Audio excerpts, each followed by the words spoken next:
جيبي لي هذيك الحبة التينة ورواحي كيف نعلمك ديري هاد البريوش غير بالزز تاع لورانج.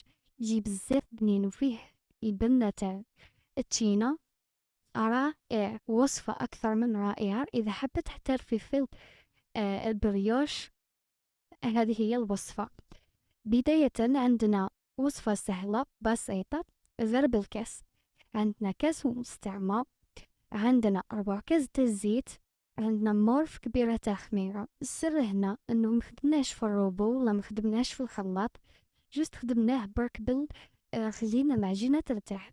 السر الاول هو انه الخميرة نطلعوها قبل ما نحطوها في العجين، يعني نديرو لها نص كاس تاع الماء مع مغرف تاع خميرة مع نص مغرف تاع سكر، خليهم يطلعوا على جيه، ونروحو نحطو الماء مع الزيت تاع لورانج مع الملح مع بياض بيضة مع ربع تاع الكاس تاع الزيت، نخلطوهم ومن بعد نضيفو عليهم الخميرة اللي كانت ديجا طلعت.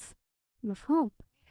نزيدو لها الفرينة تدينا حوالي من 3 كيسان ونص ل 4 كيسان إلى 4 كيسان ونص، يعني هذا هو اللي تتراوح بيناتهم. على حسب طبعا الخميرة تاع عفوا الفرينة تاعكم إذا تشربوا ولا لا. بعد ما نلمو العجينة لازم تكون طرية بزاف العجينة، داكور، لازم تكون تتلاصق. نخمروها التخميرة الأولى، نهبطوها ونعاودولها التخميرة التانية. التخميرة التانية كي تطلع كيما راكو تشوفو، زيدولها مغرف تاع زبدة ونبداو ندخلو فيها كيما هاك.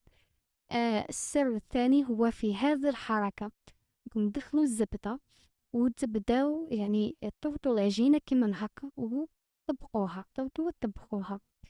من بعد راح تحطوها سو بلون دو طرافاي، ترشوه بالفرينة وتبداو تقصوهم. انا الشكل هذا سميتو البريوش تاع عباد الشمس، لانه شكله جا كيما عباد الشمس. في النص درتو لي غران تاع شيا، دونك راهو مستوحى من عباد الشمس. نرجع للوصفة. اليبول هادوك تاع العجينة تقسموهم قد بعضاهم. أنا درت الكبيرة في النص والأخرين دورت بيهم الساكسو. الساكسو تدهنو بالزبدة أحسن باش أول حاجة ما يسقلكمش ويجيك يعني. دابا على 180 درجة مدة 30 إلى 45 دقيقة. وبصحتكم. الوصفة راهي جد رائعة، يعني مع تخرجوها من الفرن راح تخلص لكم. أتمنى أن عجبتكم الوصفة.